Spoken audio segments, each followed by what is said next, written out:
بکریے تیبہ والے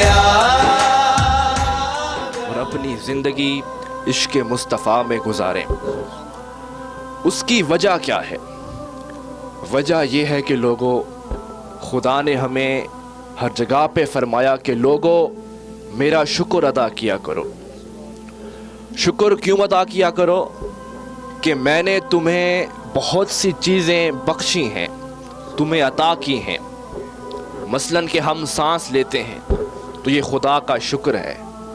خدا نے فضا بنائی، یہ خدا کا شکر ہے۔ خدا نے دن کی روشنی بنائی تو یہ خدا کا شکر ہے۔ اللہ نے رات کو بنایا تو یہ خدا کا شکر ہے۔ ہم روز رات کو سوتے ہیں، صبح اٹھتے ہیں تو اللہ رزق عطا کرتا ہے تو یہ خدا کا شکر ہے۔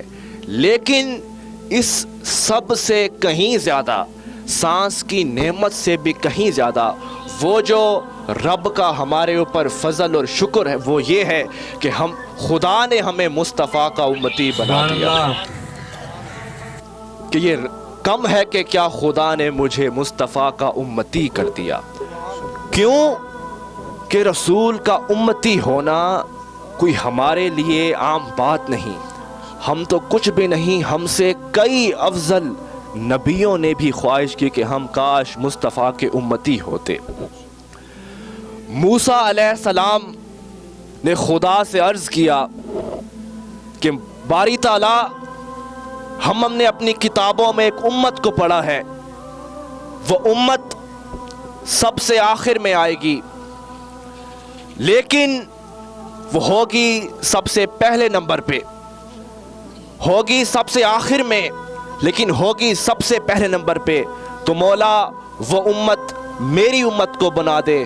تو آواز غیب سے آواز آئی، نہیں موسیٰ، قالا تلکا امت احمد، وہ تو میرے مصطفیٰ کی امت ہے، وہ تو میرے حبیب کی امت ہے۔ پھر موسیٰ علیہ السلام نے عرض کیا، مولا میں نے سنا ہے کہ ایک ایسی امت آئے گی جو ابھی ثواب کرنے کا ارادہ کرے گی، ابھی کیا نہیں ہوگا، ابھی سوچے گی کہ نماز ادا کروں، ابھی سوچے گی کہ روزے کی نیت کروں، ابھی سوچے گی کہ کسی غریب کی مدد کروں، ابھی سوچے گی کہ عشق مصطفیٰ میں میرا دل دھڑکے، ابھی کیا نہیں ہوگا، ابھی سوچے گی کہ اس کا ثواب 10 گنا کر کے تو اپنے عرش پہ لکھ لے گا۔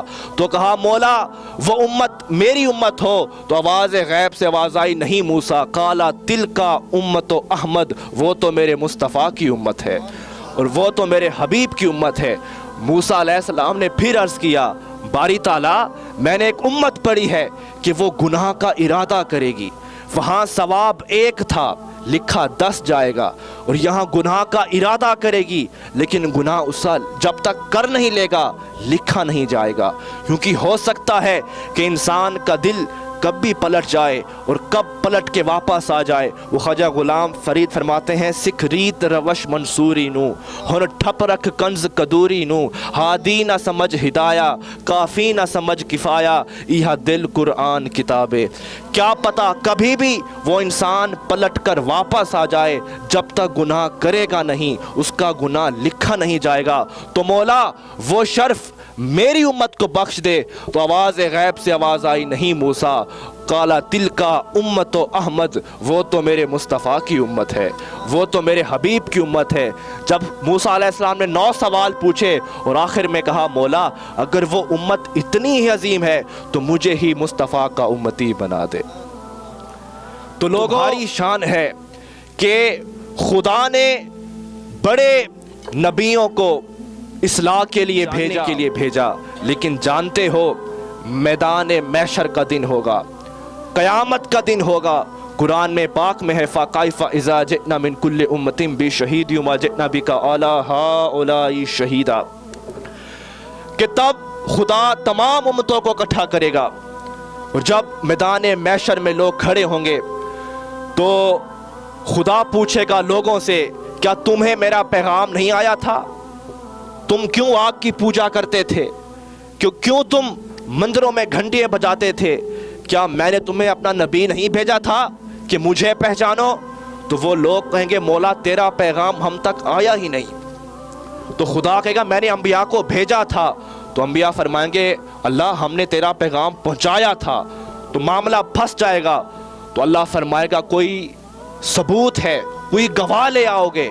تو سارے کے سارے انبیاء، جس میں خلیل اللہ بھی ہیں، جس میں کلیم اللہ بھی ہے، جس میں روح اللہ بھی ہے، جب اللہ کہے گا کہ کوئی گواہ لے کے آؤ تو وہ سارے انبیاء گواہی کے لیے امت مصطفیٰ، امت محمدی کو لائیں گے.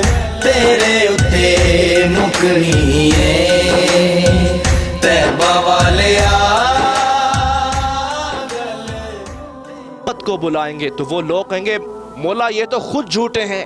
وہ کیسے کہ جب ہم تھے یہ تھے ہی نہیں، تو گواہی تو اس کی ہوتی ہے جو اپنی آنکھوں سے دیکھے.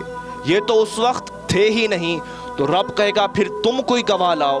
تو وہ امت رسول کہے کہ مولا ہم نے نہیں دیکھا، لیکن اس کملی والے نے ضرور دیکھا ہے.